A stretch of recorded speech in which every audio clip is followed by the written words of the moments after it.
Hello, and welcome back to Dark Cloud. I'm Chancellor Moras. In the last episode, I did a couple floors in the dungeon, realized that, oh god, the music just kind of scared me, realized that, Xiao was a bit weak.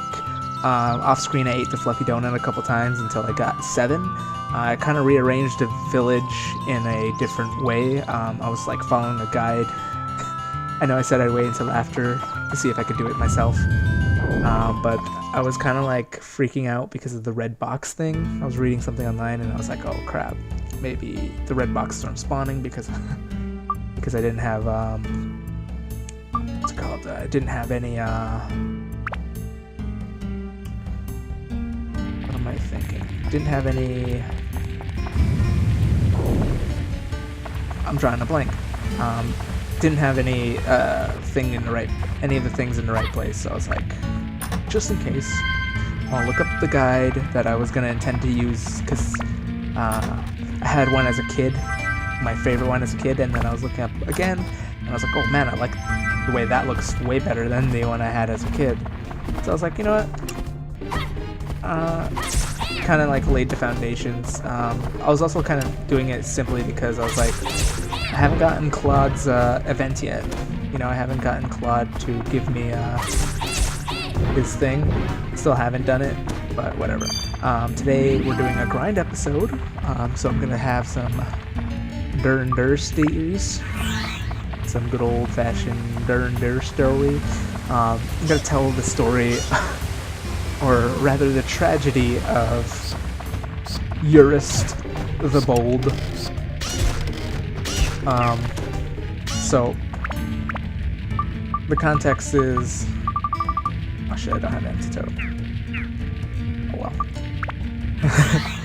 well. The context is, I just joined this campaign. I've never played Pathfinder before. I've played 4th edition D&D. I've heard of Pathfinder. I've seen their minis, like their sick-ass minis that they had at the stores all the time. Never played Pathfinder. This is like, I was like, okay, how is it? And I read the book. I was like, okay, I'm kind of interested. A couple of my, like a lot of my friends were in this campaign, and I just wasn't because like kind of helped the DM like brainstorm some ideas for like gods and such. So I was like, I don't want to like play because just in case, because he told me some things, some world-breaking facts that I was like, okay, what if like if I played, I might ruin things because I already know things prior. But then at this point, it's been like 2 months since he told me, and I kind of forgotten, and I kind of felt like playing D&D. Saw them playing, so I was like, kind of like approached and said, hey, can I join? They said, yeah, no problem. What do you think of playing? I'm like, what do you guys got? Because if they had like let's say if they already had a cleric character, because cleric's all I knew how to play. If they already had a cleric character, I was like, nah, I'll research what I want to play, but they didn't have a cleric character, so I was like, hell yeah, I could just play what I know how to play. So I made myself a cleric for them, get ready to play. Everything's good. Oh no, the feather broke.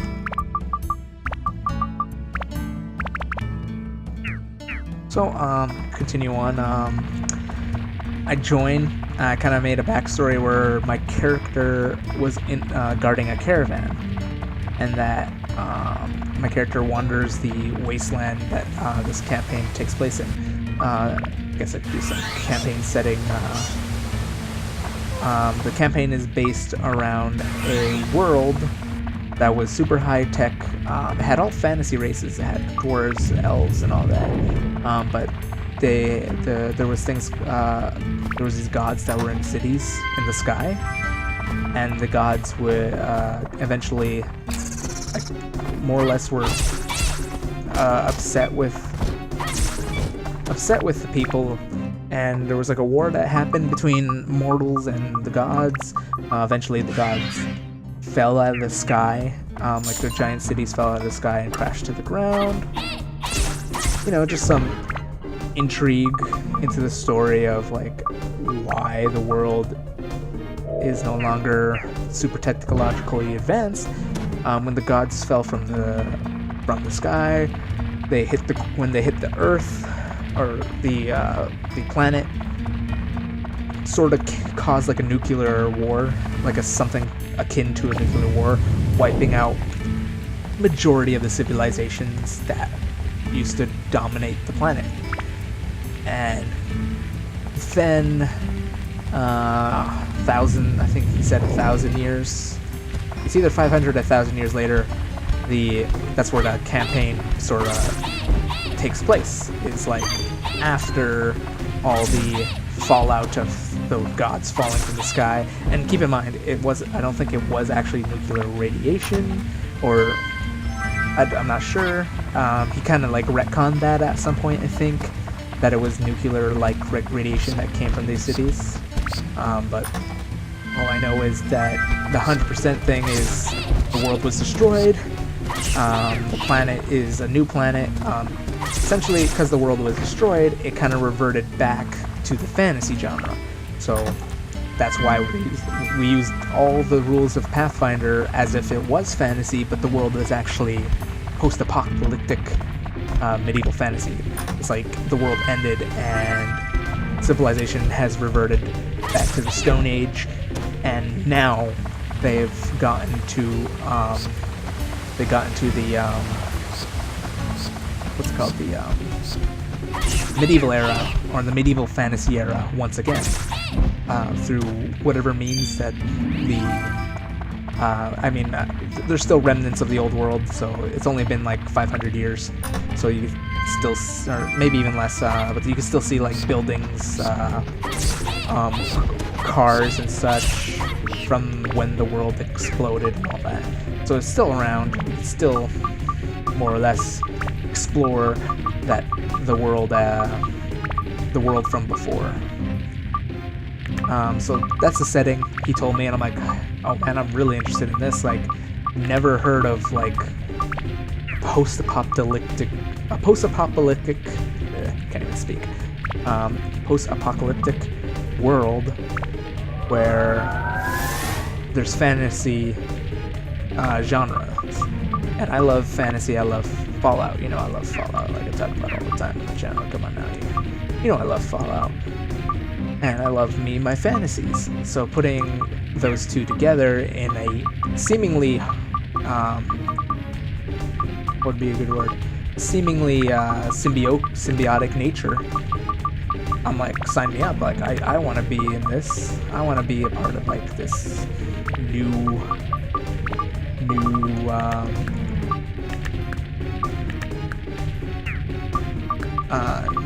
style of gaming. I never heard of that. I mean, obviously there's probably like comics and such like that exists basically of that style, but I never heard of it. So playing it would probably be a blast, and it is. We still kind of play in that universe every so often, although he is kind of like closing the book for a bit. He told us recently that like the next couple sessions of the campaign would be the last, and then we'd maybe pick it up again, but with different characters in the same universe at a different time, eventually at some other point. But for now, like we're ending, and I was like, okay, no problem. And so we ended up getting. So back to the story. Just talking about the world and how like cool it is, but I ended up having to make a character, and I was like, okay, what could I be? Obviously I want to be a cleric, but like, well, what's gonna I was like, what am I gonna do? So I want to be a cleric, and I was reading through Pathfinder, and the customizability is amazing. And during this time, I haven't played The Witcher yet. I bought The Witcher, I've seen The Witcher, but I haven't played it yet. I've heard of it. I kind of wanted to be a cleric that used swords, like stuff like that, and I wanted to use swords, and I kind of like wasn't sure how to do that, because the stigma around clerics is that they always use maces, like the fantasy thing of clerics that they used the maces. So that's what my mindset was going through before we started. So I didn't know that I could do whatever I want for whatever I want. So I am assuming I have to use a mace. Especially since the Pathfinder cleric doesn't have martial weapons. So I couldn't even use a sword if I wanted to. I would have to use a dagger or a mace or like simple weapons. But I ended up like talking to the DM, and I was looking through the rules, and there's some specific rules for alternate race traits. It's in the advanced race guide, which allows you to give optional optional starting things. So instead of having like the skilled feat you get for being a half elf, you get a martial weapon. Like your family is just trained with this with this specific martial weapon, so you get it for free. And I was like, oh yeah, that's what I was gonna do. I was like, oh yeah, I'll do that. I'll get that, no problem. So fast forward, making my character, and I saw that, and I was like, oh, that's one way for me to get the sword without having to spend a feat to get martial training for my character to get the sword and whatever. So I was like, okay, and then like this is like a week. I start watching some YouTube videos about The Witcher, specifically the third one. I was watching like the DLC Hearts of Stone, I believe. So I was playing, I was watching that, and I was like, man, I really want to play this game. Holy shit, this is like, you know, it's like a cool idea. And it kind of gave me the idea for my character, a way for me to use the sword without, you know, breaking that stigma of always having to use a mace. We ended up, like, I was like, I could only use, I could be like trained with the sword, which could, the sword could essentially be like my monster hunting sword, you know, like The Witcher, silver for monsters, steel for humans. But instead of that, it's like the sword is for monsters and the mace is for humans, kind of thing. If we ever fight humans, we would only use the mace, so it's a D8 damage, and if it's a monster, I'd use the bastard sword that my character had, which would be a D10. And it was a cool way to kind of like limit my character, like, you know, oh, he won't hurt people with like a sword. He won't shed blood. He won't shed humans' blood and stuff like that. And I even told my DM like it could be a form of a pact with my deity that if I ever use the bastard sword on a human, knowingly, of course. I mentioned that it had to be knowingly. It can't be like, oh, surprise, that monster was actually a human. Now you lose you lose favor with your god. No, we ended up agreeing that so long as I willingly hurt a human being with the bastard sword, my character would lose favor with the god and lose all his cleric powers, kind of like a druid would. If a druid taught someone how to speak druidic or touched metal with their bare skin, kind of Pathfinder rules. So we kind of agreed with that, because like he basically based it off my story where my character, it was only when my character he took revenge on like some group of like villains by slaughtering them, but at the time he was questioning his faith, and he ended up killing this group of bandits like viciously. Like he slaughtered the bandits with his sword, and he kind of like realized that like he is becoming like the monsters he would hunt, you know, with this bastard sword. So he kind of like said, no, I wouldn't, you know, do blood. You know, we did a whole like story reasons and stuff.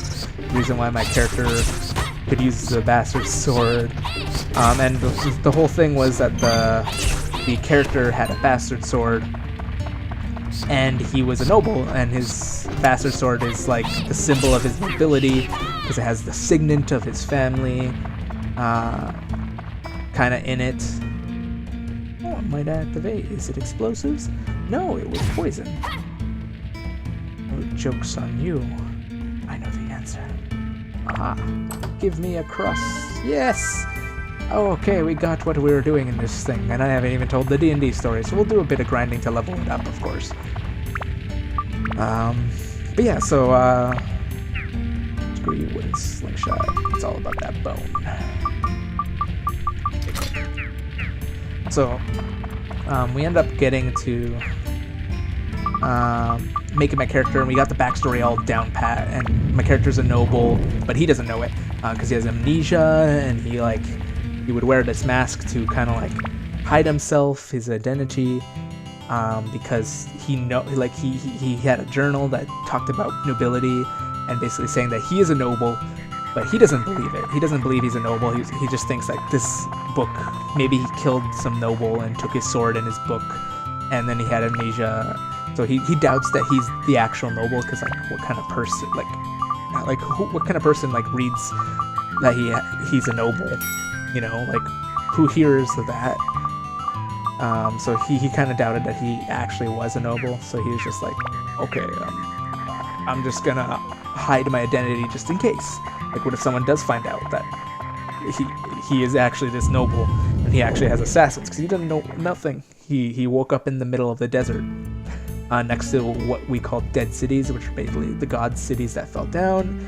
And he was like, he didn't know what to do, so he just wandered around slaughtering monsters, because there was lots and lots of monsters near Dead City. And that's kind of like how he became like a monster slayer with his sword. Got saved by a church of Pelor, became a devout follower of Pelor.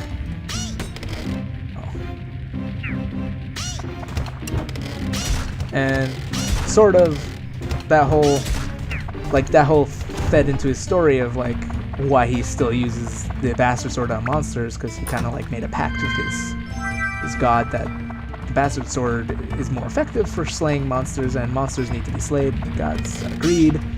Blah blah blah.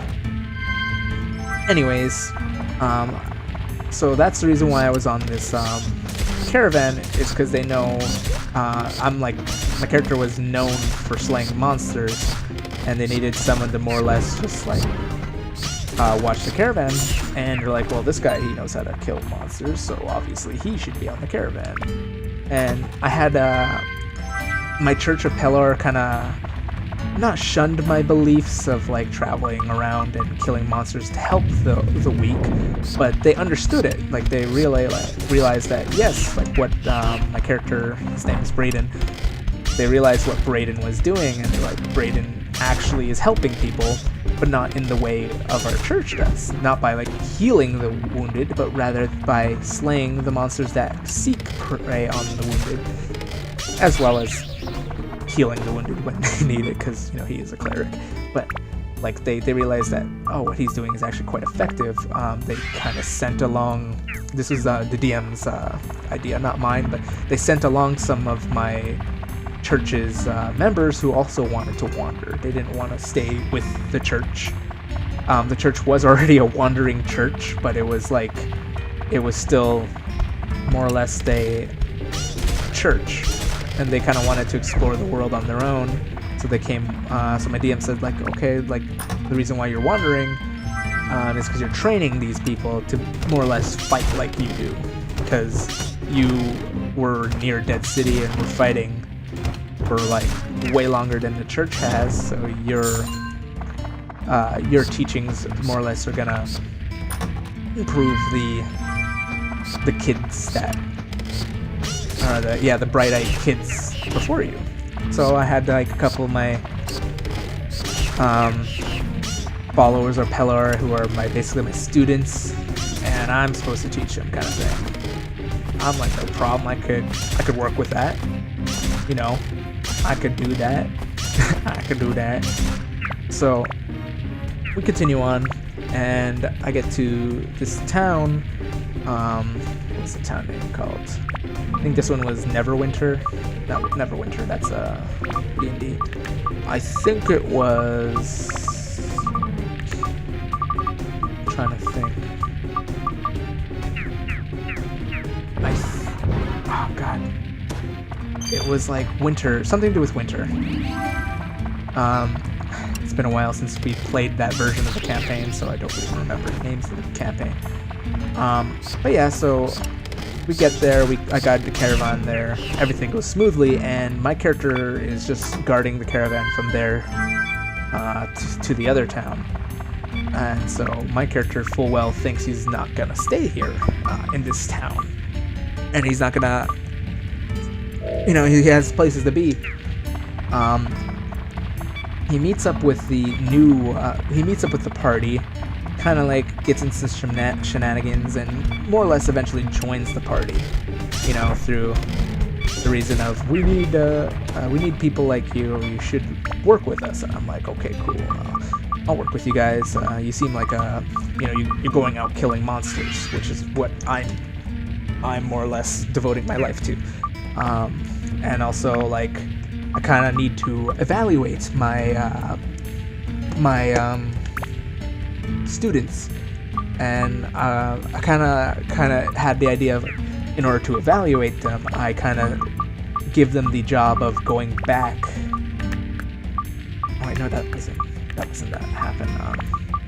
I gotta evaluate my students.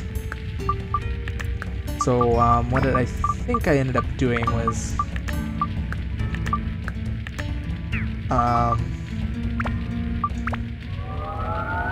yeah, like I have to evaluate my students, and I'll stay around for a bit. But once the caravan, basically, I gave them the ultimatum that I will officially join you guys once before the caravan, or if you guys could convince me before the caravan leaves, kind of thing, I'll join you guys. So they're like, okay, no problem, could totally do that, blah blah blah.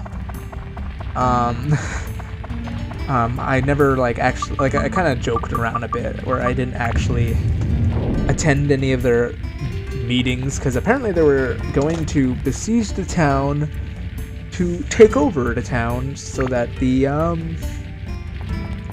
that one of the characters, the dwarf Urist, could become the king.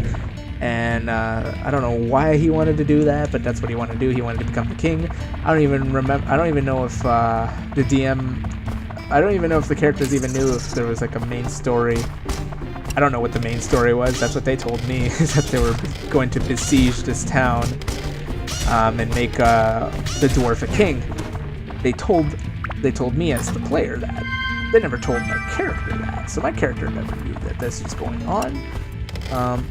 Helped them with a couple of dungeons, found out how clerics are very useful for killing undead with their AoE healing, channel positive energy, which channel positive energy also is very good for,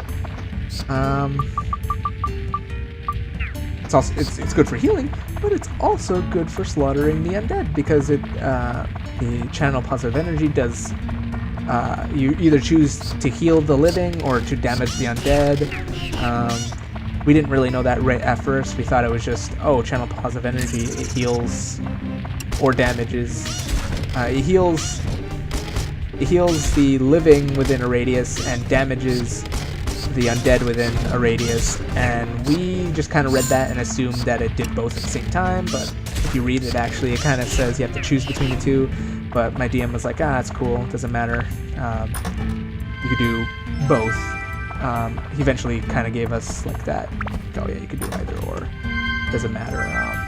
But basically, because I think it's because we were doing it already the whole time, that's what happened. But anyways, later on, the city's getting besieged. They haven't really convinced my character to join their party, or at least not, they tried, but my character was dicking around and didn't really give them the option to invite him over into their party. And they're besieging the town, and I was playing hard to my character where he doesn't know that they're besieging the town. There's this meeting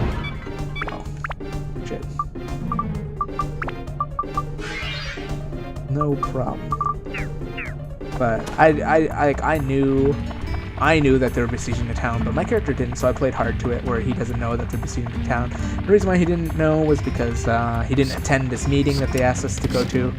He more or less just said he wasn't going to it, and he sent his horse in disguise to go to the meeting as a joke, because he didn't really care, because, you know, they haven't really convinced him to join the party.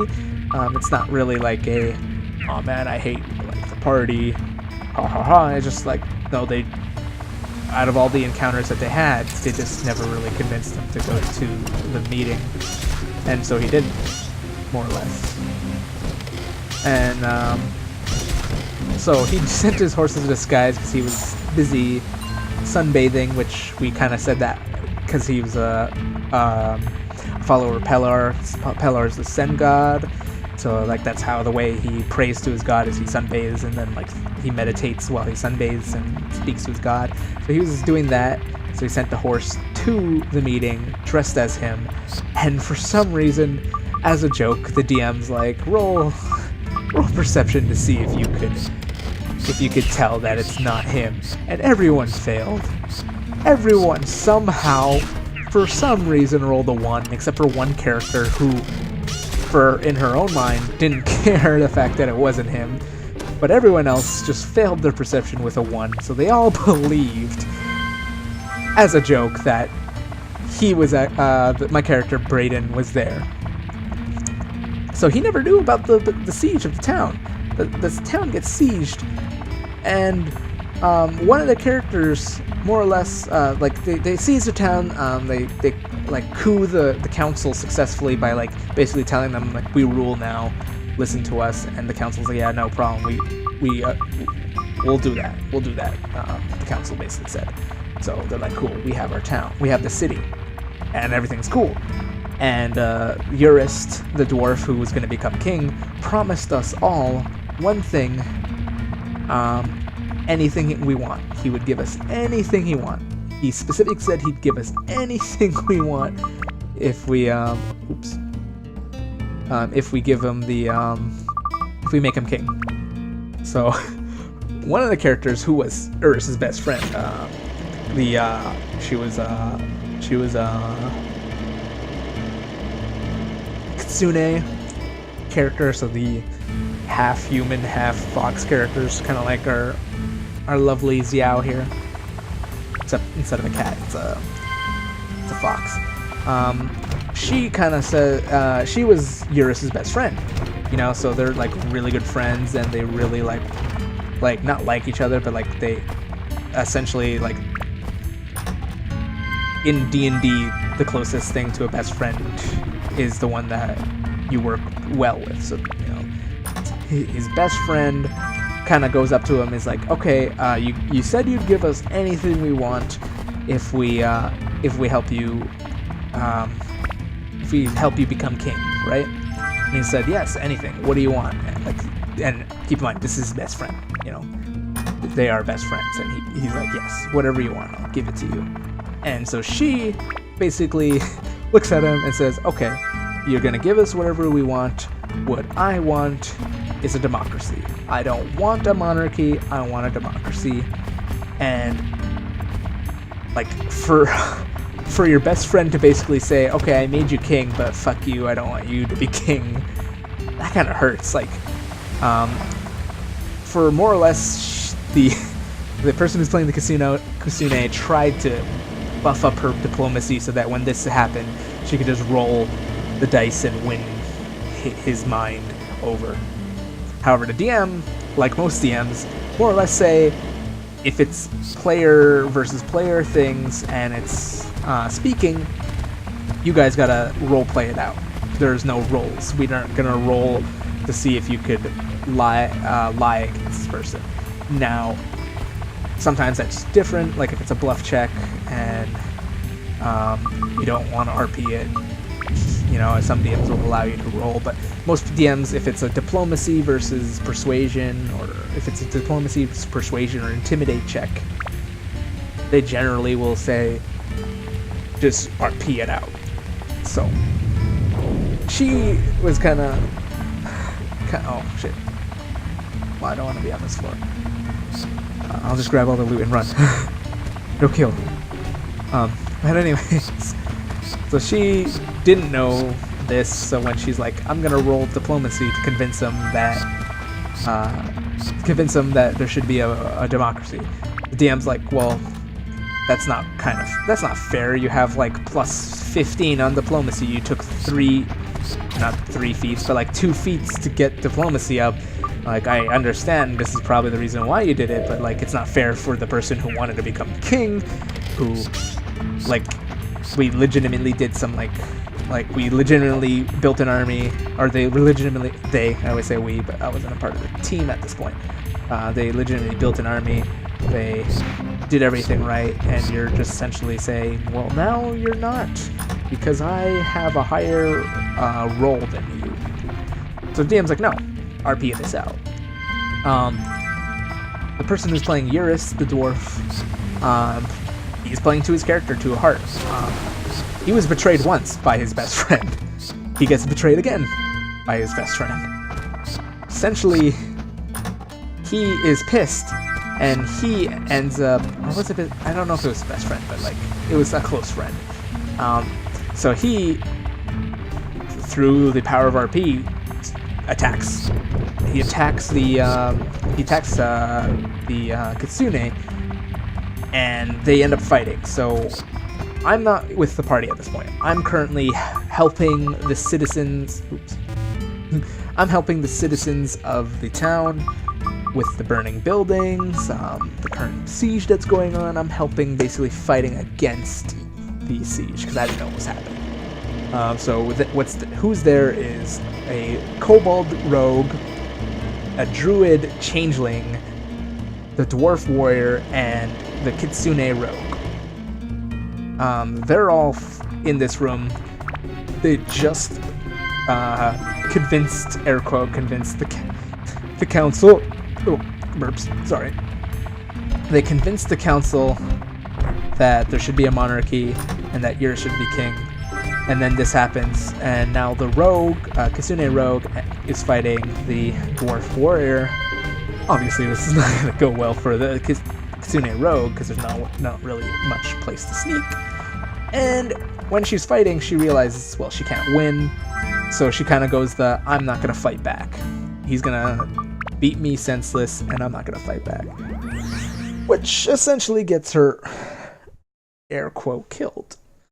Kind of beats her till she's knocked out, almost dead, and the party at this point kind of steps in, because before they're like, okay, let them deal with it, you know, like, we can't take sides, because, you know, they're both in the right, you know. One is upset that she tried to take his kingdom away from him, while the other is right because he did say you could have anything. So they're both like, okay, we're not gonna fight, because they don't want to choose sides, kind of thing.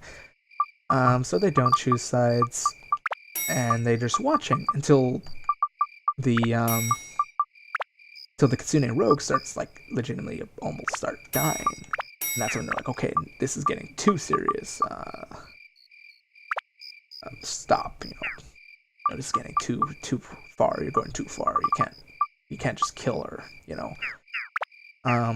So they essentially piss off the dwarf because they're telling him to stop killing the rogue.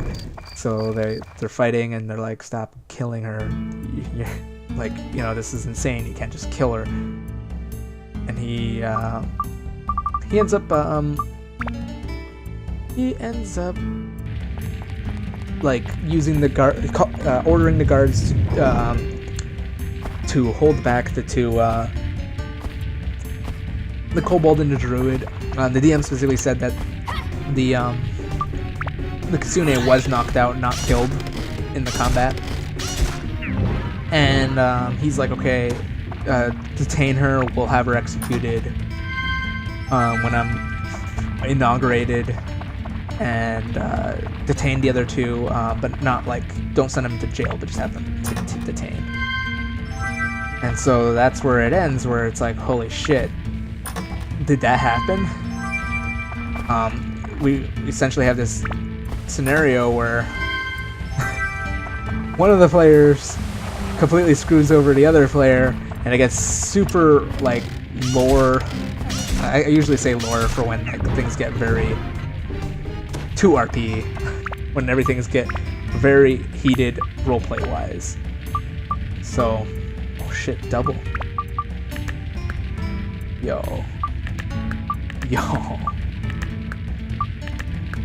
But I don't need that. Ah, damn, that hurts. I don't need that, right? I need speed. I don't need it.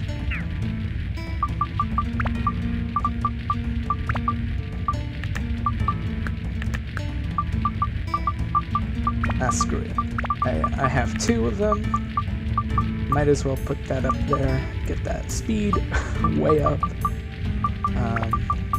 Put on an attack and an endurance.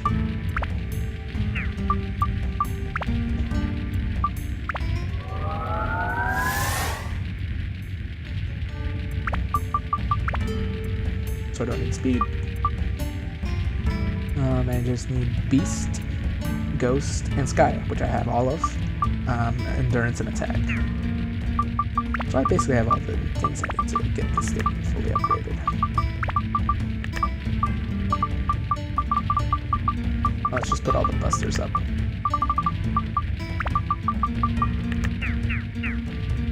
So yeah, it was just a scenario where it's like, holy shit. Like, I always say, as I said, I always say things got very lore-y when things get very heated in-game. And when I say lore-y, like, you know, lore. Like, when you lore walk is when you walk seriously, kind of like stuff like that. You know, just everything gets very lore-y. Because everything gets really serious, you know, like the players are killing each other, and like the RP is on point kind of thing. So it was just this moment where Eurist, who wanted to become king, and we more or less agreed for him to become king, got undermined by his best friend. Like character best friend. I don't know if they're actually best friends in real life, but it was a serious moment, and I was like, we were talking about it like for weeks after it, or for the week after it. We're like, holy shit, like that ended like so seriously, and me, he's like, oh yeah, like we're gonna have her executed, and we're what we'll do is we'll have a campaign where Eurist is the villain, and the party will like want to like kill Eurist because he killed their friend, and it'll be a whole campaign of essentially rising against this tyrant who's trying to, you know, destroy, like, who's this tyrant who's just like going like mad hungry with power. But it kind of fell flat. It had so much potential, but it fell flat. First things first, he said, I'm gonna, like, he more or less kind of, like, said, yeah, he's gonna execute this character, and it's gonna start off this, like, tyrant quest that, like, where the party has to take him out rather than help him, because it was gonna be a thing where, okay, damn it.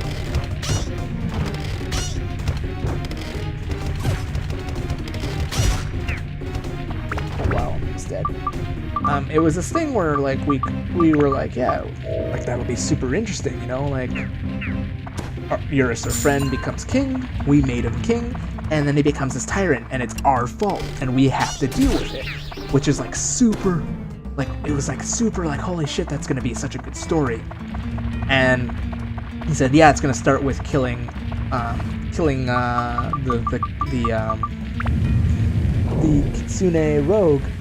And we're like, oh yeah, that'd be like, you know, interesting. Holy shit, like, you know. And he said, well, maybe I will, maybe I won't. And then I was like, I looked at it and I'm like, no, you have to. Like, you're essentially, your character won't, story-wise won't become like a tyrant if like he has ties to like the party. You know, like if he keeps the rogue alive, there's no point for us to fight him. And the player obviously doesn't want to make his character evil. He kind of makes him more of like a neutral character who has lots of good qualities about him.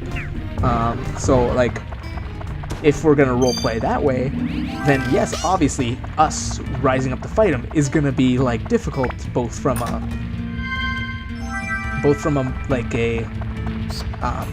morally questionable standpoint, as well as from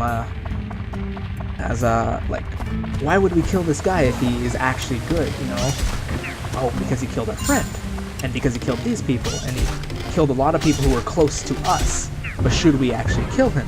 And that would have been like a good moral question, because he killed, like, I even told them, like, oh, what you should do as an option is, I was training my recruits, you know, for the church. What you could do is you could also kill them, because they technically defied you. You know, during the siege, they were fighting against you. So if you kill them, my character has a reason to fight against you. My character also has personal reasons to take you out and assist the party to take you out. And if you kill the rogue, like, the party will have a reason, and then it'll bring me and the party together in unity to fight you. And he never did that, because I don't think, like, he realized what he was. I think he realized what he was trying to set up. Eventually, when he told me, I told him, so don't not kill her. You have to kill. I basically told him, like, if you don't kill her now, it'll just ruin the campaign later, kind of thing. Now, it's D&D, so you can do whatever you want. They had all obligations to do what they wanted. I was just saying from a story standpoint, as well as from like how it would work for us to fight him standpoint. Like, you have to more or less get her killed. It's kind of fucked up to say, but it's like, you have to kill her. You have to kill that character, because it won't make sense later on. Like, when we actually get to the final showdown, we won't have motivation to fight you. Because if we find out she's not dead, like, she could just, if she isn't dead, she could just send us a letter and say, I'm not dead. And then the whole campaign of us fighting him doesn't make sense, because he never ended up killing my clerics in training, and he never killed the Kitsune Rogue, which was like the reason why we're fighting. And he's like, no problem. Yeah, I'll totally kill her. And when he said that, the way he said it, I instantly went, he's not gonna kill her. He's gonna he's gonna say he kills her off screen, like off screen, air quote off screen, but what he's gonna do is he's gonna tell the DM that he didn't kill her. He actually just pretended to kill her, and that later on he's gonna reveal that I never actually killed her because I don't want to be the villain, kind of thing. And it was gonna be like, and this is what I'm thinking is gonna happen. Fast forward to when we actually end up fighting him. Guess what happens? Turns out he eventually one of the player who's playing the Kitsune Rogue couldn't keep the secret that her character wasn't dead. She was drawing like pictures of her Kitsune Rogue wearing a mask, which was, I saw the picture and I was like, oh, okay, yeah, I knew it. I knew that she wasn't dead. She told the druid, who told me, where I was like, yeah, I know. And the druid was like, what? But did they tell you? Like, I was like, no. But when he told me that he was gonna kill her, or when he told me that he was totally gonna kill her, I knew that he didn't kill her. And we end up finding out, like, we never ended up building an army to fight him. We ended up getting one of the other armies from the neighboring kingdom convinced that Eurist was evil and a threat that needed to be killed. So we convinced one army to fight them, and we went in to just kill Eurus as like a spec ops group before the armies. Basically, while Eurus's army was away fighting the other kingdom army, which was called Big Town. So when Eurus's army was fighting the Big Town army, the PC group, the player character group, went in as like a spec ops group to kill Eurus while his army was away. Pretty good plan. It worked pretty well. We get to the city. We find out that there's this, like, we don't actually no, we didn't find that out. So we work our ways through. It ended up getting revealed that the Kitsune Rogue wasn't dead, and like she and my character meet, and I'm just like, I got myself a speak with dead scroll, so I went to go speak with her corpse because my character wanted to know how bad it was in Eurus's reign, because like, what if he wasn't bad and we could just essentially leave, kind of thing. But it turns out it wasn't her corpse, so I find out like maybe I got the wrong corpse, or maybe she's not actually dead, kind of thing. And so I'm like, well, see, that confirms it. And then because that was confirmed, her character ends up walking up to me in game. Like the rogue ends up walking up to me and it's like, what are you doing? And I was like, I was saying a prayer. Like, you know, I'm a cleric, so I'm like, I'm saying a prayer for the dead one here. And she's like, well, don't do that. Get to work. I'm like, it's like off duty, because I was dressed up as like one of their soldiers. I'm like, well, I'm off duty. I don't have to like go to work, you know. So she's like, okay, well, stop talking to, like, stop messing with the dead body. I'm like, well, it's part of my religion to, you know, speak with the dead, you know, kind of saying like, I'm a cleric, I work for the army, and I'm talking to a dead body. She was basically trying to get me in trouble, add a character for some reason, but me, I was like, screw you. Like, you guys kind of lied to us that your character was dead. I'm just gonna out-finesse the finesser kind of thing. It ends up turning out that we get to the... Holy shit, there's a lot of fucking chests on this floor. Not one of them had a slingshot. Imagine if I was doing a grind episode just for Xiao and I never got this slingshot. I'd be pissed. That was 3 Towen weapons. Anyway, so like that's she tried to like outs my character prematurely for some reason. I don't even remember why she did that, but she tried to do that, and I kind of like turned it around and was like, nah, you can't out me because I'm not doing anything wrong.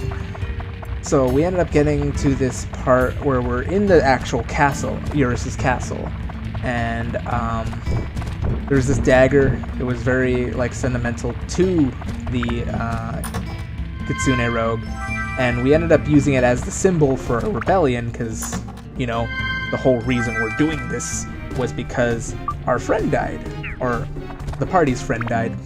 I was just there because, well, I didn't have a reason to be there anymore. But I was just there because, you know, I was helping them be there. And we end up getting to this room. The Kitsune Rogue almost killed one of our players, the Changeling Druid. She almost killed her, but because she was being, because the Kitsune Rogue was being nice, she didn't. Which I was like, well, no. I don't know. It was kind of one of those things where it's like, would your character do that if the DM was being your character? Because the DM let the player play her old character for this scenario, and the Kitsune Rogue didn't attack the druid, and so didn't air quote kill, because, you know, obviously I would have like revived her because I'm a cleric, but it was that situation that if it came to that, the Kitsune Rogue would have killed the Changeling Druid. And so I was like, well, okay, things are getting kind of like weird now. You know what I mean? It's like, why are we fighting? Like, in my mind, the combat would have ended if at any point the Kitsune Rogue said, I'm on your side, or, not I'm on your side, but I'm still alive. But there was this thing where she got brainwashed by Jurist. Okay. That was like probably one of the only evil things he did. Apparently. So we still fought. She ended up running away, and we ended up getting to this room where there's this machine with guns, and essentially what happened was my character, at this point I was playing two characters because I made a backup character for story reasons. The whole point of the backup character was he was supposed to more or less supposed to be there if my main character died, because we were getting to some hairy situations. And he had a backstory with my nobility, and we got to this point where my nobility was known and was shown, like, oh shit, he's actually a noble. And at that point where, oh shit, he's actually a noble, was when my backup character would join the party to assist in, like, all the nobility stuff that my main character couldn't do. He was essentially, I made him for, if my main character died, I would play as this backup character, but also just in case, to kind of take care of the books, more or less, that my character couldn't take care of because of the fact that he was adventuring. So it was like this like duo of characters I was playing, and yeah, one of the backstory things for him was that he was actually he had PTSD because he saw his whole family get mowed down by these machines, these robots with like Gatling guns, and in this room is one of those machines, and the Kitsune Rogue actually turns it on, which promptly guns down the party. It doesn't kill us, obviously, because we ended up having, like, it ended up shooting near us, but it rolled poorly. It rolled poorly on its accuracy roll, and we rolled good on our reflex roll, kind of thing, so that, like, the bullets didn't effectively kill us instantly, which was lucky for us. But it, like, my character, the backup character, had PTSD for that. He saw his family get gunned down by these things, and essentially he almost saw it happen again to his brother, and that would have been like, oh man, this amazing story of like where it happened again, and he still couldn't do anything about it, even though he's now stronger. So essentially, he's pissed that she turned this thing on to kill his brother. Hunts her down, but this is at the point where she reveals that she's actually alive. It's at this point where she turned on the machine to kill the party. She turns on this machine to kill the party. Jurist finally says, "Oh, yeah, I didn't kill Anri. She's right there." Anri being the Kitsune Rogue, and everyone's just like, "What? Why are we fighting?" So literally everybody stops fighting. So it's this thing of, well, this is the climax. We're fighting the big bad boss. He has this big machine of death that shoots bullets at us, and we're almost killing him. And now they reveal that the Kitsune Rogue is not actually dead, which he wanted. He told me afterwards, the guy who was playing Eurus, that he wanted to reveal. He wanted it to be revealed that it was actually her after she died, or after the party killed her, or after the party screwed up and beat her up, and they would have to revive her or whatever. But instead, it was mid-combat. Everyone just essentially went, "Ooh, well, last time we did the big box, so now let's do the small box." But yeah, so it was like, magic part. So it was like this thing where everyone just stopped, and we're like, "Well, why are we fighting? You know, why? Like, there's no reason for us to be fighting. The one thing we're fighting for is not dead."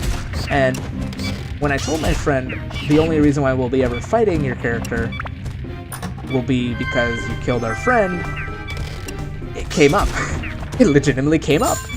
Where we're like, why are we fighting? We don't have to fight the big bad. He's no longer a big bad. He's just this guy, and he kind of like he basically said, oh, during that time that we were building an army to kill him, he didn't do anything bad. He didn't become a tyrant. He didn't turn evil simply because he didn't kill the rogue. He didn't kill the rogue, so he never went mad. He never became a tyrant. He actually he would ask slaves to join his movement, and he was freeing slaves, and he was actually the good guy. And the only thing that was driving us to kill him, because he wasn't a tyrant, was that he killed our friend. But he didn't kill our friend, so we were just there kind of like, well, so she's not dead. Okay. What do we do? Well, we stopped fighting, and then what ended up happening was, because she turned on the machine to gun down the party, my backup character, who was there at the time, kind of, like, he had PTSD, so, he saw his family get gunned down by these machines, and then he sees this stranger basically do the exact same thing. And he more or less just goes into a fit of rage and starts attacking her. And then, because he doesn't know her, and my character doesn't know her, like, me and my character, my cleric never actually made friends with her. So my character had no reason to stop his brother to, but the characters were brothers, to make it, like, make their bond, like, close, and the reasons why the ability was being upkeep was for that reason. But yeah, so he gets mad and he tries to kill her, and then everyone's like, stop attacking him. Like, everyone stopped fighting, and it's too late. She already pulled the trigger, more or less, on him attacking her. So he hunts her down. Eurist ends up fighting, and the person who made Eurist actually had a backup character made for this campaign, and wow, there's so many treasures. So he ends up using his backup character to kill Eurist, and it was super anticlimactic because we're all like, wow. Oh, audio cut. So we're like, wow, there was no point for us to even fight. And more or less, this whole thing had potential to be great. Like, everyone who wasn't the two that had the dwarf warrior Eurus and the kitsune rogue Anri, they more or less were like thinking that this would have been like some kind of amazing, like, oh shit, our friend is actually not like dead, and it was supposed to be some kind of like movie-esque thing, except it fell on its ass.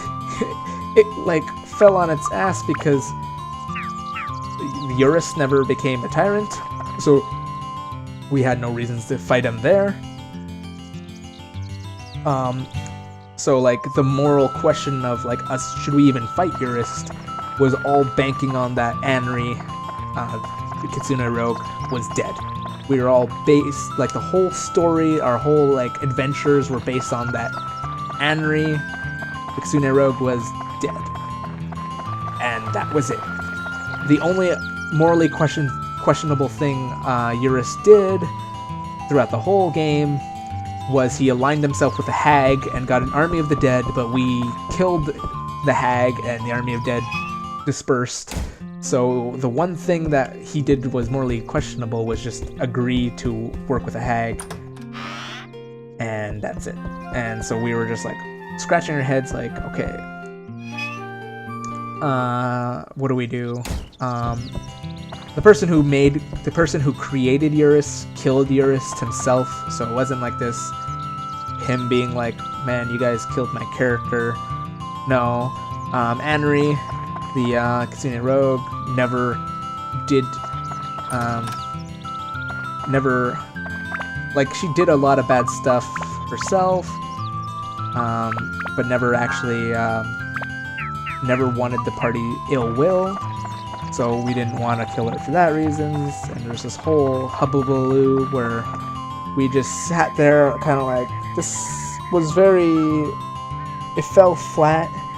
The whole story fell flat. It could have been, so all it banked on was just getting Anri killed. All she needed to do was die, story-wise, and then we could have had this, like, cool finish. Like, if he did kill her, and he raised her from the dead, and she was actually a zombie, like a necromantic zombie, that would have been cool, because then we're like, holy shit, look, he is a monster, right? Kind of thing. But no, he never killed her. He just brainwashed her, which was the only kind of evil thing he did. So we just were scratching our heads. Eventually, my character, my backup character, he ended up kind of like, through a fit of rage, hunted down Anri, and he killed her. Because she tried to kill his brother, and it literally hurt him, like that he almost lost his brother. He ended up killing her because she was also a villain. I was told that she was supposed, like, the person who made Anri, the Kitsune Rogue, she made her come back because she wanted to replay as her. But then we would have, like, this character who was a villain, who was actively trying to get us killed, almost legitimately killed the druid, which would have been a cool, like, oh shit, the druid's dead, like, people died and stuff. And everything got weird. More or less, it was kind of this thing where I kind of wish the DM didn't let the players have too much control over what happened. Kind of like wanted them to, like, tell the story. And I understand that it's their characters, what their characters did more or less judge the story. But when it comes to your character is now the villain, the DM should decide what happens, kind of thing.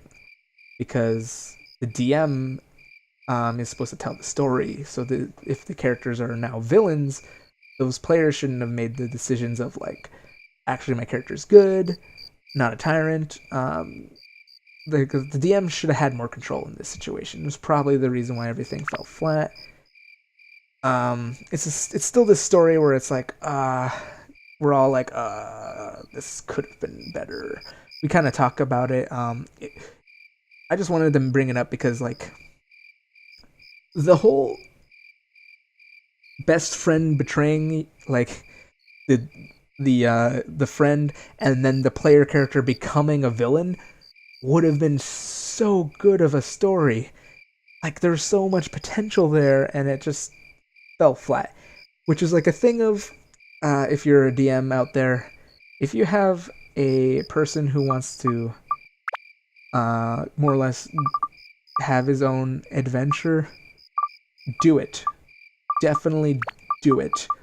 But make sure you control every aspect, because the DMs are the storytellers, and players are also storytellers. It's a cooperation between the DM and the players. But when it comes to story aspects, the DM would want to be the one to actually control what's going on. Like, if this character actually is not evil, okay, but the DM should be the one to decide that, not the player, because the player lost his character when he said, okay, I'm gonna let my character be a villain. Because in the end, from experience, I'm just telling it now, it didn't work out. I don't know, maybe I'm just talking out of my ass. This was a grind episode, and we are now done. I'm gonna end the episode right here. This kind of like went off the rails a bit, but that's okay. That's the point of the grind episodes. There isn't supposed to be rails. I'm just supposed to play, get upgrades, so that the next episode, everything's fine, and you who watched it gets a cool little story, and yada yada yada. I'm gonna end the episode now because I've been rambling and such. But anyways, I'd like to thank you all for watching. Hope you stick around for the next episode of Corn Session Thingy, and I shall see you then. Bye-bye!